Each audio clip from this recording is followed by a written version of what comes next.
Thanks, Chris. Hi, everybody. I have a new computer, and I'm in a room with microphones. So hopefully everybody will be able to hear me loud and clear. I'll let Carol sort of go through the slides.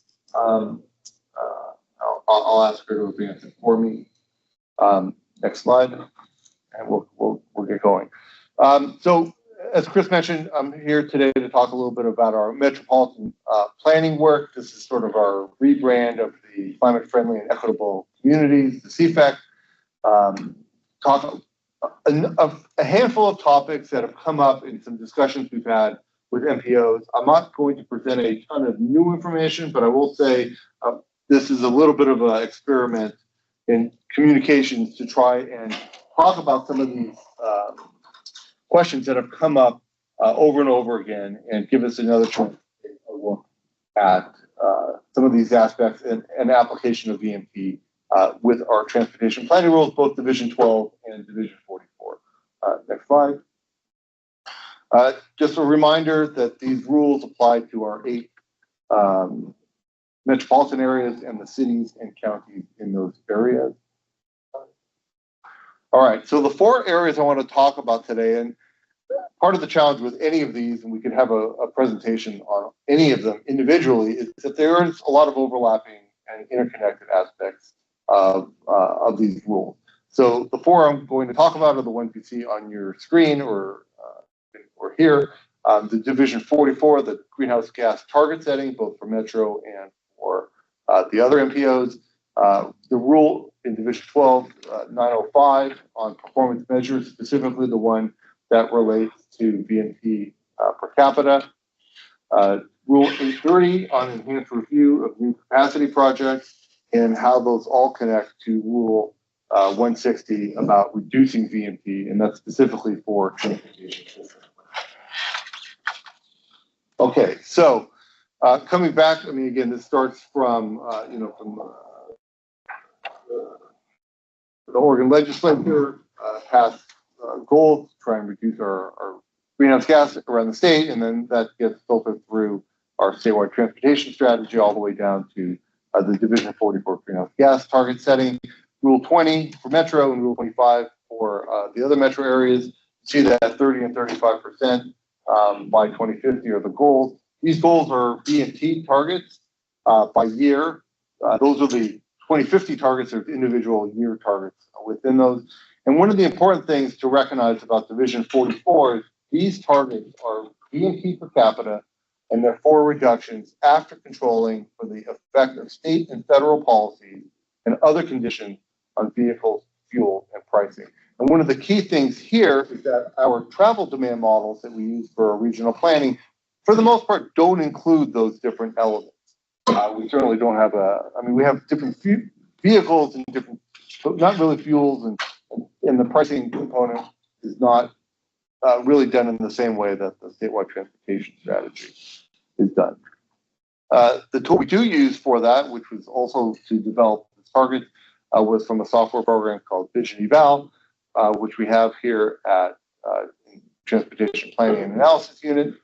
And each of these MPOs can either develop their own targets through, the path to the target is through either the scenario plan or by using the statewide transportation strategy, the STS, and that calculating and measuring this information has been done in the past by Vision Eval. We expect it. I just want to point out that the VMT per capita related to Division 44 is more of a Vision Eval software calculation and not a travel demand model calculation.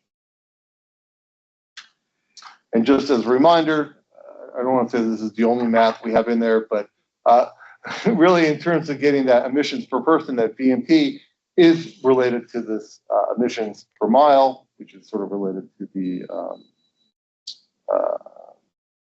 fuel component, and then sort of that miles per person, the miles per person is that VMP target that we're going for, and the emissions per person is what we're looking for those goals in Division 44. Okay, now turning over to Division 12, which we know is the transportation planning rules. I want to specifically focus on one of the performance measures, and it's listed there under that second bullet.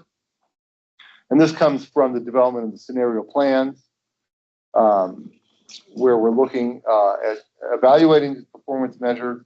The three areas, Metro, Salem Kaiser, and Eugene Springfield, either have an adopted scenario plan or are working towards it and have to report on per capita. Among the other measures in there, both LCOG and Metro have selected VMT as a performance measure. Salem Kaiser is still working on it. In terms of reporting this out, again, there's many different kinds of VMT. We've used this before, but we are specifically using, for this aspect of the Rule 905, the definition of light vehicle household-based VMT per capita that you see in that OAR Section 5 division, or subsection 64. And what I'll get to at the end of this presentation are sort of revised VMT calculation methodology in terms of implementing that aspect. Finally, we do have a research project. I don't know if it's been determined if it's been funded or not, but we're trying to collect a build a VMT data set, so we don't have to necessarily use the model. We can use reported data, which would be great. Next slide. Thank you. Okay. Yes. So the Rule 830, and this is an important aspect, doesn't really talk about VMT. It does talk a little bit about induced demand and VMT for that, but it's not the same VMT that I've been talking about. And then the Rule 830, again, this enhanced review used, and there's a whole nother presentation and actually a whole list of FAQs from that link below, also on our Metropolitan Transportation Planning ODOT website that you can read about, and TSP guideline guidance on 830, and we're continuing to add to that and make revisions. But basically the key thing here with the enhanced review are for projects that are new arterials, new highways and bridges, and expanded or new interchange, and a number of other things. There's some exceptions, including safety and for bike, ped, and transit projects, aux lanes less than half a mile, operational projects. But basically the key aspect here with the 830 project is that it's a process for evaluating these projects, which include tons of community involvement, this measurement of induced demand, and there's some process for doing that. But it's not really related to VMT, except if a jurisdiction completes the 830 work and it's authorized and they've included it on their financially constrained TSP, then that triggers the need to calculate VMT per capita per that prior rule, the Section 64, for Rule 160. And the transportation system, the jurisdiction, as they're evaluating their TSP, that includes now an enhanced capacity project, a Rule 830 project, will need to demonstrate that the VMT per capita of that jurisdiction in the future year is less than base year based on their financially constrained project list.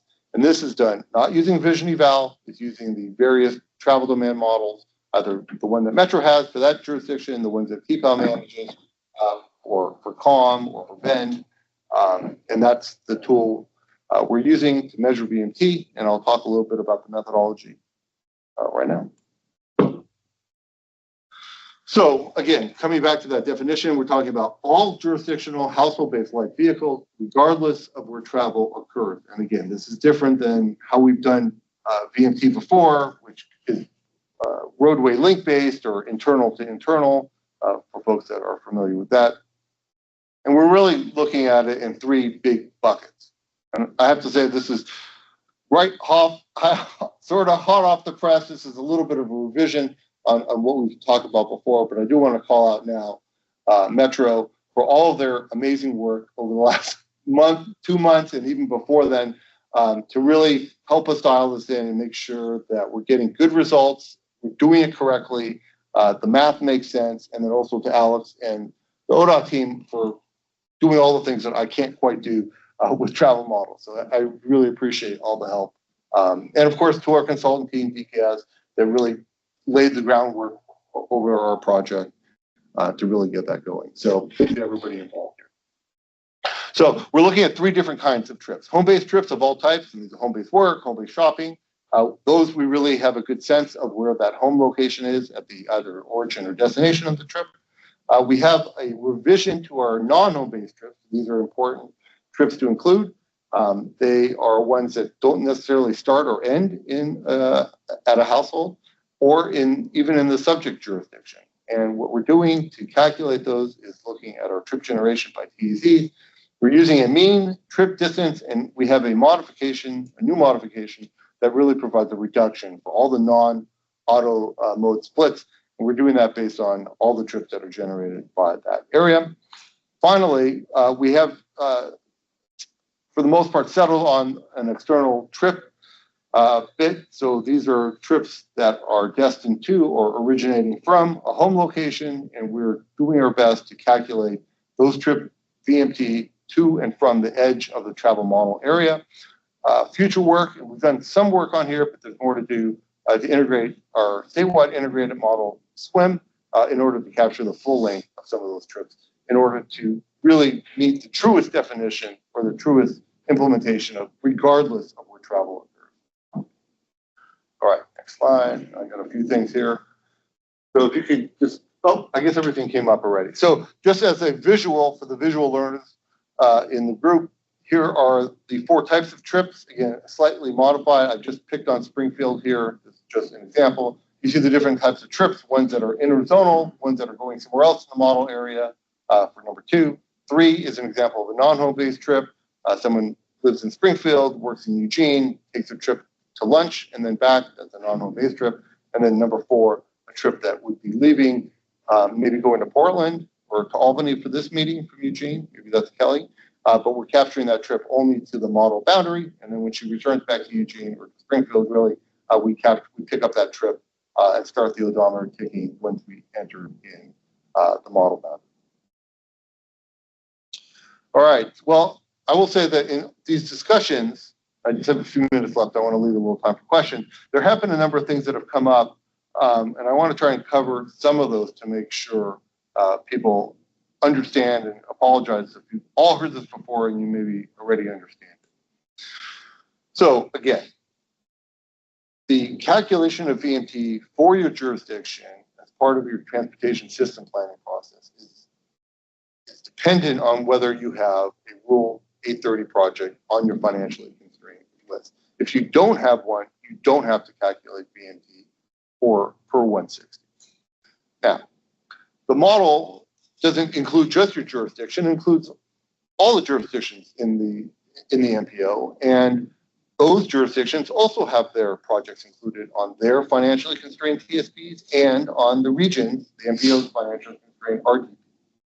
When you calculate VMT, there is some natural effect, just like those ones I listed there for demographic and employment location, the transit network and their service, and congestion and time of day factors, depending on your model, that has some influence on what else is happening on the entirety of your region. While you may think that your jurisdiction is an island, it's not an island, unless you actually are on an island, but I don't know if we have any of those in Oregon. The point is that there are some effects, positive, negative, in terms of VMT increases, VMT decreases. We do feel that for the most part, these effects are really small and also cannot be ignored because, again, no jurisdiction is an island. So we do recognize that some of your jurisdictional VMT are going to be affected by things that are happening elsewhere in the MPO, and you have, through the MPO process, whatever it is, JPEG for Metro and other similar ones for other MPOs, the chance to make some influence there to see what can be done about those type of influences. All right, and just a last bit on next steps for a few before we get to questions. Working with the last little bit with Metro and some testing we're doing here at TPAL to test these modifications, make sure we're comfortable with it. We're getting very, very close. Alex is going to run a few things on Bend and the COM regional models. I'm going to revise the methodology and make sure that everybody that's worked on it is okay. And then we're going to be able to publish it. And we can sort of put this part to bed. But as we learn more and we implement our TSPs, we know we may have some additional revisions as we go along. And I would certainly say though Kelly is not here and our SCATS friends are maybe online, if you can, once the methodology is done, and we send it to you, if you want to run it on your own models, that would be great to get a big test of all the different implementations around the state. Okay, with that, I'll take any questions.